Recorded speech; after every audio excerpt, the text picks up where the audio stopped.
Welcome to the Next Level Faith podcast. I'm your host, Julianne Kirkland, best-selling author and life coach for ambitious women of faith.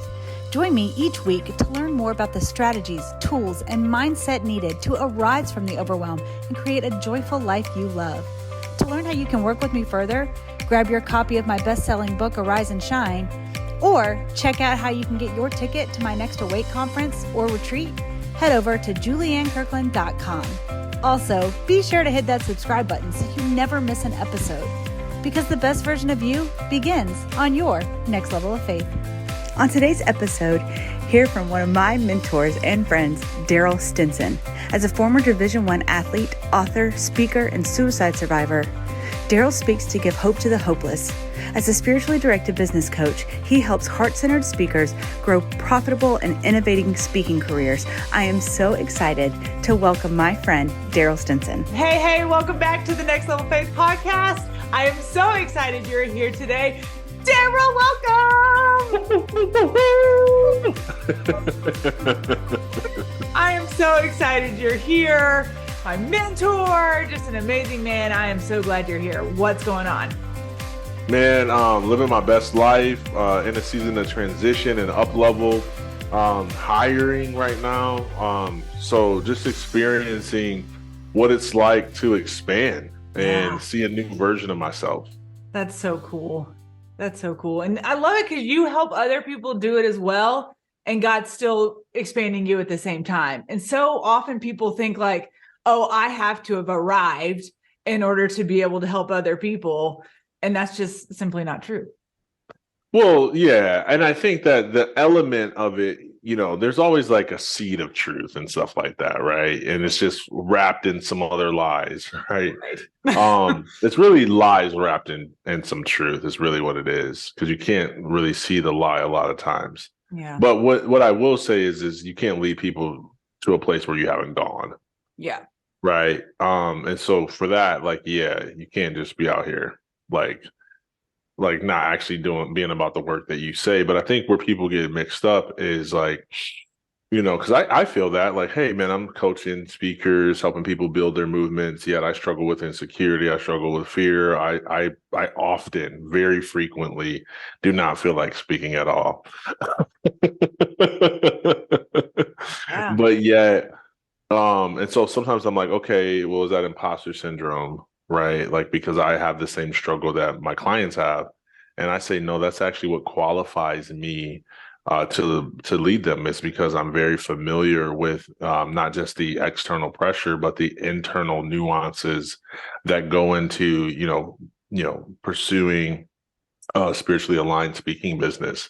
Yeah. And so, I just think that there's a difference between like, hey, I am in the process just at deeper levels, right? Like, hey, I'm not at stage 1 in fear with speaking, but maybe I'm at stage 6, you know, where it's a little bit different and they're paying you more money and they built the whole conference around you. And what if you bomb, or what if you don't bring as many people as they thought that you would bring? Like, it's just a different level of struggle that somebody who's just getting started might be like, well, how do I get paid? And how do I make consistency out of this? And, you know, similar struggles, but just at a deeper level. Yeah. And I love that you talk about that a lot with, you know, there's a difference between just knowledge and then, you know, actually the depth of what you can know and how you can apply it in your life. And talk a little bit about like where your journey has led you from being a Division I athlete to being a pastor to where you are now. Yeah, totally, man. So like as a Division I athlete, the whole thought was like, hey, I'm going to play at the next level. I'm big, I'm tall, I'm fast, I'm strong, I'm ranked top 100 in the nation. Like it's just a matter of when I'm going to get my draft and how much I'm going to get paid. Well, I got hurt. And after like 2 years of really keeping my career alive after an injury, I, you know, wasn't able to do it physically anymore.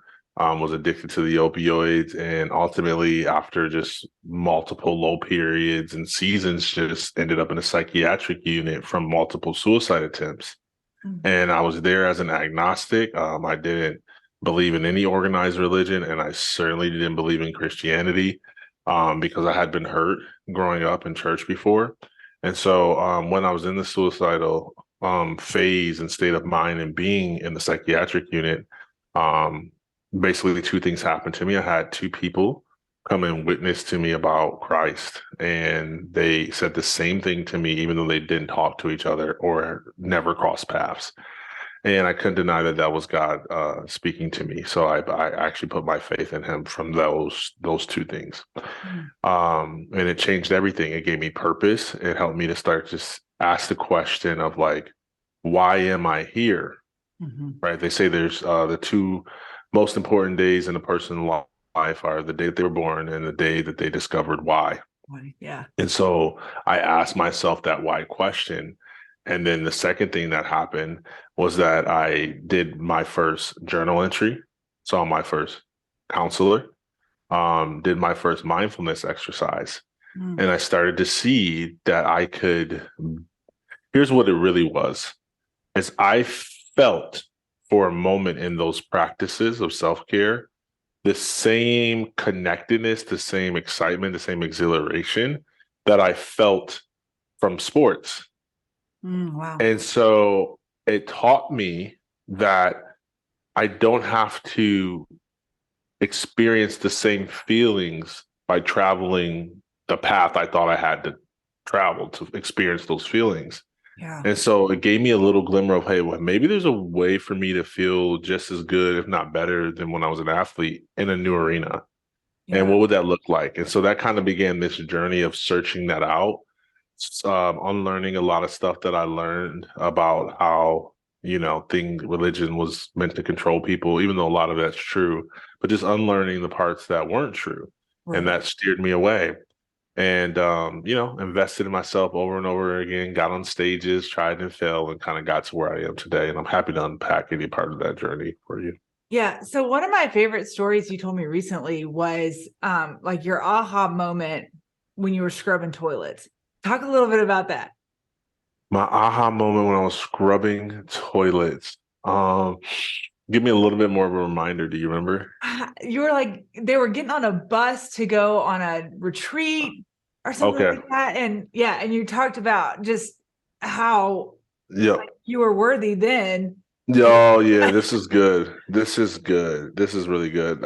It's so good that if the audience could catch just this piece, I think it would be so transformational. And it's hard to describe because it's so such an internal work that people who are not about that work have no clue what I'm talking about. And there's no shame in that, but it is an invitation to explore. And if you're there, then let's go. So what it was that I always felt this call to lead. Since I was 9 years old, I felt like I was going to affect the masses and do all this stuff. Like, I'm sure people have had dreams and visions and prophetic words and all this stuff. And so that was in my heart. And so I, got saved, started working in this church. And there was a group of leaders my age that were going a couple hours away to this leadership development experience that they were doing. And I had a really close relationship with the pastor. And so I was like, oh, he's going to take me. Well, my role at the church at the time was a janitor. So I would, clean the floors, all the things that janitors do. And it's in Michigan, snowy. This is the 10th time of them leaving me. We have been talking about me potentially being involved in things. So I'm like, he's just trying to surprise me and see if I'm humble enough to clean the chairs before I get the invitation. So I'm like, this is the day the car's warmed up. There's actually 2 extra spots in the minivan. And he says, hey, Darryll, would you mind, shoveling the snow or whatever? We got to get going soon. I'm like, okay, cool. That's right. What's up? Shoveling the snow, getting out the way, and then they get in the car. And I'm like, I'm going to put the shovel back and I'm going to come meet y'all out. I'm going to wait for the invitation. And we get and they all get in the car and leave me and drive off. And I was frustrated because I felt like God was literally tormenting me. I felt like he gave me all this vision, all this dreams, all this passion, all this insight, all this desire to do more, to be more, to experience more. And here I was mopping the floor. Okay. 2 things happened to me. The first thing is Colossians 3:23. Everything you do wholeheartedly as unto the Lord. Mm. I read that and I said, man, if God is with me in all places, not just in this stage of a multiple millions of people, but he's right here with me in this moment. And he sees the work that I'm doing right now as worship unto him. How can I do it in a way that he receives it as such? How can I, here's the part that I want people to get.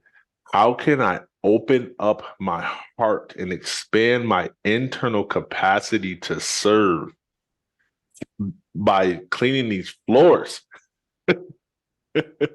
In the same way, with the same level of passion that I would if he offered me the opportunity to speak in front of 10,000 people. Yeah. And what happened was there was a opening there. There was an invitation to really be about that. Okay. The second thing that happened is I started listening to Bishop Jake's sermons and binge listening to them on YouTube. And I remember him telling his story about, he's a megachurch pastor, for those of you who don't know, who also has like, businesses and film and entrepreneurial endeavors and rental properties and subdivisions and programs to help people from to re-enter after incarceration. He's got a ton of stuff. And he's a really good, gifted communicator, in my opinion, the best communicator of our generation. Okay, of like, when I say our generation, I mean our era, this time frame. And he said that he spent a season where he was preaching and traveling with holes in the bottom of his shoes, selling chicken dinners to be ordered to pay the bills at the church. And he said this phrase. He said, I thought I was trying to build a church, and I discovered that God was trying to build a man. Mm. And I realized in that moment, mopping those floors, cleaning those toilets, that God was building the man in me. Yeah. And so I took that as an opportunity to open myself and really serve at that level. And I made that my standard moving forward. It didn't matter what I was doing, I was going to do it at a level. So I told the specifics because it's funny, because I could tell it in like leadership and people, it wouldn't really resonate as much. But when I talk about something as like gross as like cleaning a toilet, it's like, yo, like I would like stick my hands in things and clean things out and like did it with a genuine smile on my face. Yeah. And because I expanded the capacity in a small space, I already had the expanded capacity for a larger space. Yeah. And so when it came time to stay after or do extra promotion or do extra marketing or ask another person, would they join the mission of the organization, I have the internal expansion to actually be able to steward that level of influence. Yeah. And so it's a really big piece. And it's not always about like bigger influence. Sometimes it's about more quality of relationships, right? Like, can you hold space in one conversation as if it was your last conversation? And if that was your standard every time, how much more quality of relationships could you have? And so it's just a way of looking and seeing the opportunity to serve in whatever task is at hand. Yeah, that's so good. And what do you think has been, besides the expanded capacity, like how, or including the expanded capacity, how have you used that in, your relationship with your wife, with your kids? You just talked about you're going to speak at your kids' school today, and it was going to be this, and now it's going to be this. And like, just when those interruptions happen or those things that kind of throw you off, like how has this practice really helped you navigate those uncertain things that can fly at you? Well, it turns every ordinary experience into an extraordinary experience. When you do everything as unto the Lord, the ordinary becomes extraordinary. Yeah. The natural becomes supernatural. So we talk about a conversation with my wife. Like I tell this story often too. One of the things in terms of that I could notice was that, hey, through counseling, that me communicating my emotions and my ability to do so healthily was dramatically affecting my relationship with my wife. I would always get angry. I would leave, wouldn't come back for long periods of time. Like some of that was healthy, but a lot of that was toxic. And it was all because I didn't really feel comfortable or know how to really Yeah. communicate my emotions. I didn't have that. I wasn't viewing it in the same way that I said that we can view the church. So when I viewed it in that way and I said, hey, how can I do this as unto the Lord? Mm. Like literally, like if Jesus was standing right next to her, which he is. I don't know how we think that it's not. I know. We're like, okay. But that visual does help. but if he was, we were just sitting right there chilling in physical form, Yeah. and we were doing our thing. Would I just be like, oh, F you, bye? Right. I wouldn't do that. I would Right. find a different way. I would soften. Here it goes. Ready? I would soften my heart. I would breathe. I would get in tune and try to say something that I felt was going to bring us closer, not something that was going to uh, push us further apart. And Yeah. rather than being like, man, you get on my nerves. I hate that you always do this. Da, da, da, da. I said, sweetie, the other day when you did that hurt my feelings. And is there a way we could just talk about that? Yeah. And that sparked a conversation. Well, I'm doing that. I'm telling you, the internal surrender that has to happen for me, not just to snap, the internal surrender for me to do that and not just do it in like this is what my counselor said is best practices for clear Right. communication in marriage, but to do it from a place of like, no, it's not my will, it's not my way. It is unto the Lord. This is the husband he's called me to be. It causes so much of a surrender, so much of an opening within my heart. And now that internal surrender in that process in the marriage is the same thing in all spaces. Yeah. Think of it about the book you didn't want to write, or the speech you're afraid to give, or the business you are on the verge of quitting on. Like, imagine if you could just see it as unto the Lord and start to expand all the areas where you feel that tension, that opposition, that resistance, and turn your ordinary moments into extraordinary moments, your Yeah. natural moments into supernatural moments. And I'm telling you, it makes no sense outside of doing that. It makes all the world of sense when you're in a practice of constant surrender and alignment. Yeah. Yeah. So I did a VIP session with Darryll not too long ago, and he gave me this image. He's like, you've been hiding behind a tree. And I think about that often of like, okay, and you have helped me bring to my awareness how often I'm holding my breath and getting into those, past ways of state of how I would be, and you've really helped me to get out of that and be more present and aware. And it's like, what would you give the advice to the woman right now who is behind the tree, who is like, I don't know if I can get behind it or get in front of the tree. Like, what would you tell her right now? I'd say BS, get from behind that tree. Get If out we're of talking my about, tree. if we're talking about the illustration that I used for you, Yeah. oh man, I don't know how vulnerable we want to get, but like the the correlation of that analogy for you and for other women who are experiencing, or people in general who are experiencing the same thing, is when I've convinced myself that living beneath my potential, I want to use a different word than potential, but let's just use potential for now. I have convinced myself that living beneath my potential is normal. It's normal. This is life. This is what I've dealt with. This is what's available for me. This is how hard things are. This is how easy things are. This is my gift. This is what people will buy. This is what people won't buy. Like, this is how people view women. This is how people view men. This is how people view Black people. Like this box that we are stuck in because of our previous experience. Yeah. Okay. And here's the meaning that we've assigned to it. That's right. Okay. Not just the experience itself, because you could have two people who had the same experience and assigned a different meaning, That's and right. therefore is experiencing a different outcome. Yeah. And so for you, it was like, and this is why you need people in your life who love you enough to tell you that your breath stinks. Right. right? Who loves you enough to be like, hey, that's good. You're amazing. I'm proud of you. I love the idea. I love the energy. I love the spunk, but that's BS. Like that is not in alignment with you. Okay. So I was looking at you and your life. Is this okay? Yeah, go for it. Yeah, no, I'm totally raw and honest with my audience. Yeah, absolutely. How can I say? I looked at you in your life and I was like, oh man, the calling is so much bigger than the psychology.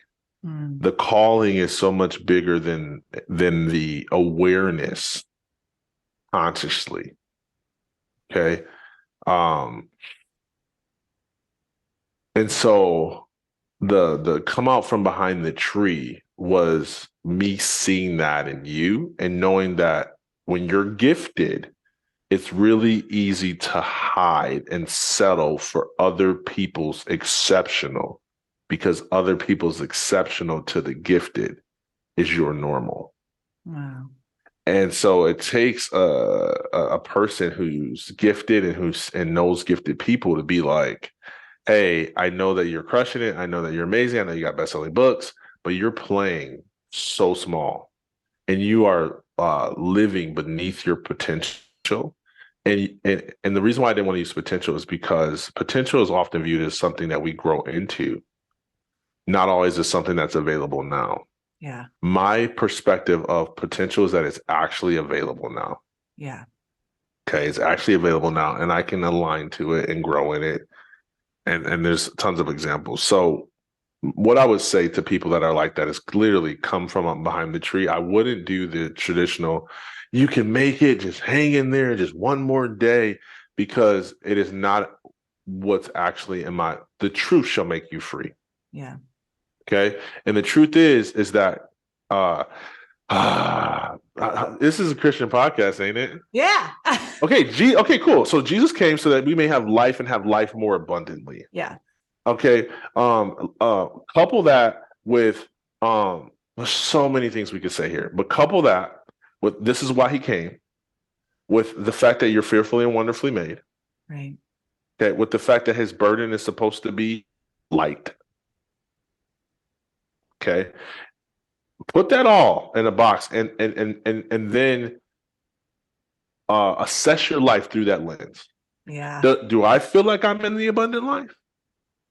Do I feel like I know that I'm fearfully and wonderfully made? I know why he put me here. I know why he made me fearfully and wonderfully made. He knit me together for a purpose. Yeah. So why did he make my nose this big, my hair this black, my personality this weird? Like, so do I know that?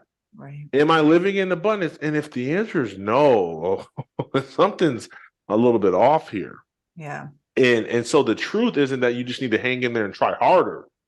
The truth is that you need to come out from behind the tree. Yeah. The truth is that you need to align to your purpose, because where there is alignment, there will be abundance. Yeah. Where there's alignment in your finances, there will be abundance. Where there's alignment in your emotional health, there will be abundance. When there's a alignment in your marriage, there will be abundance. How can two walk together lest they agree? When there's alignment in your organization, there will be abundance. The Stephen Covey, The Speed of Trust, alignment equals abundance.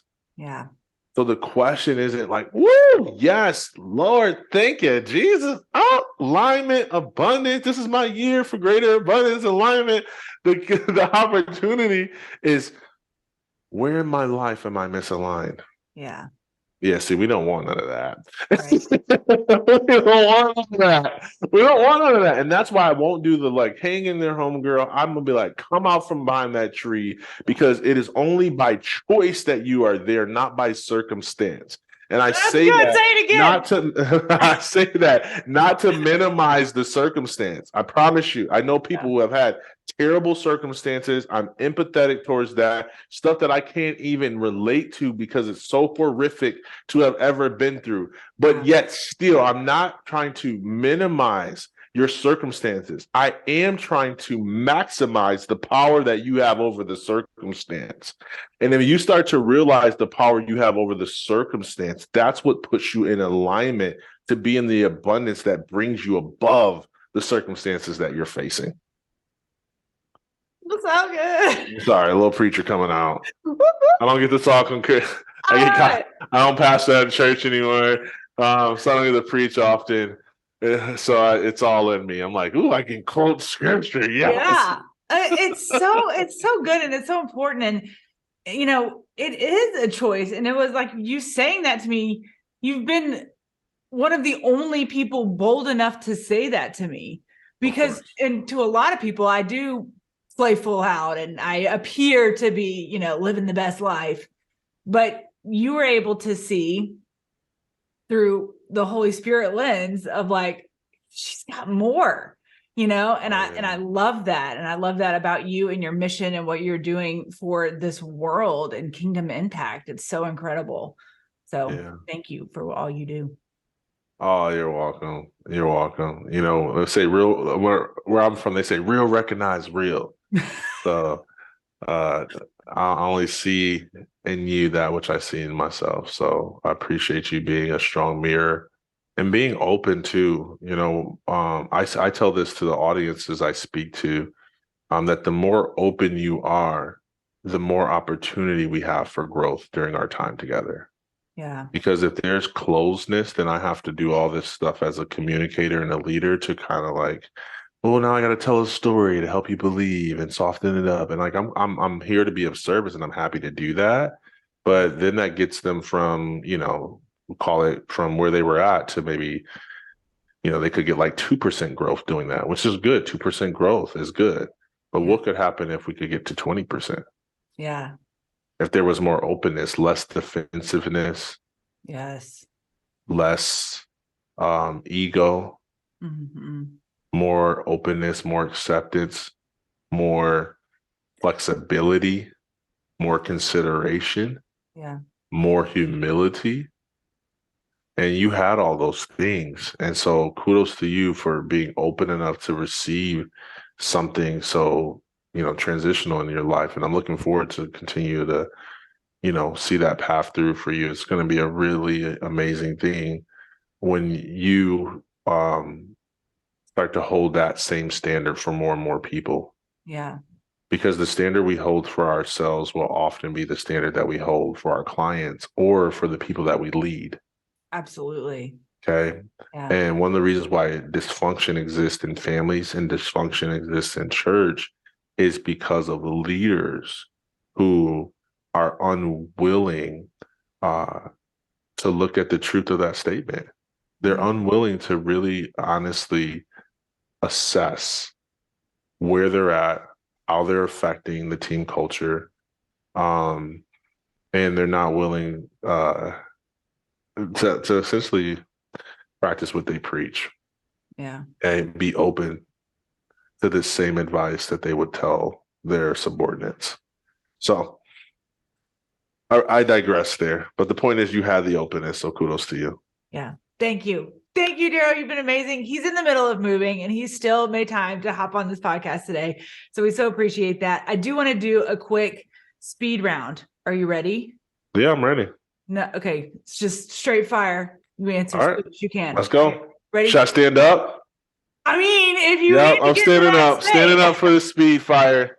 This means Darryll, do not give your 10-minute answers. Okay. All right.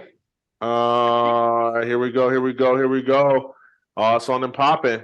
And favorite dessert. No, not ready yet. Not ready yet. He's moving his screen. All right. Hold it. I'm ready now. Let's go. Okay. Favorite dessert.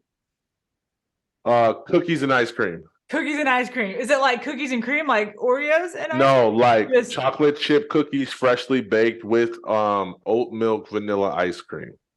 Okay. He's real specific about it. Real specific. All right. What is your number one go-to verse or chapter in the Bible for when you need to pick me up? I have come so that you may have life and life more abundantly. That's a good one. Who is the bigger disciplinarian, you or your wife? Oh, totally me. Really?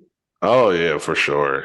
I'm about that life. Is she like, you just wait till daddy gets home? No, I mean, she has her own spunk. That's the thing about my wife. She has her own little, so she's amazing. But yeah, she, mommy got a little weak spot. So I love it. What is the number one place you want to go to on your bucket list? Currently, number one place. I would have to say Egypt, to see the pyramids. Egypt to see the pyramids. Yeah, specifically the hidden ones.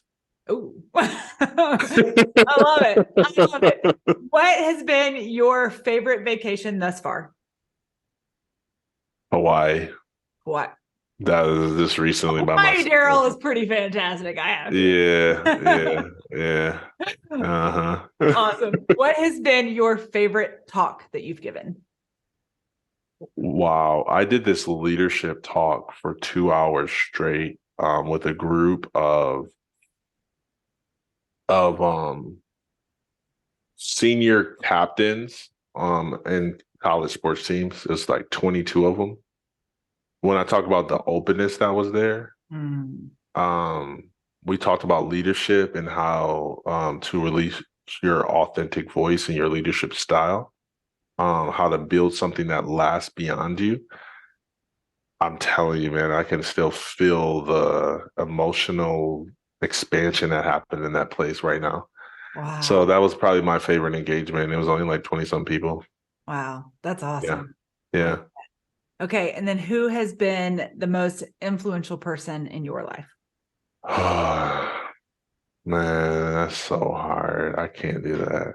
I mean, I can just cheat and say Jesus, you know. Oh, Jesus. Okay, let's say in the past year. Let's just say in the last year.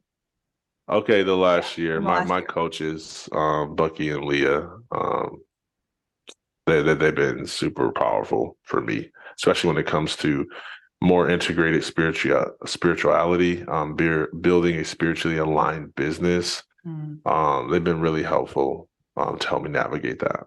That's awesome. Mm-hmm. Darryll, thank you so much. What is one last piece of advice you would give to somebody seeking to reach their next level of faith?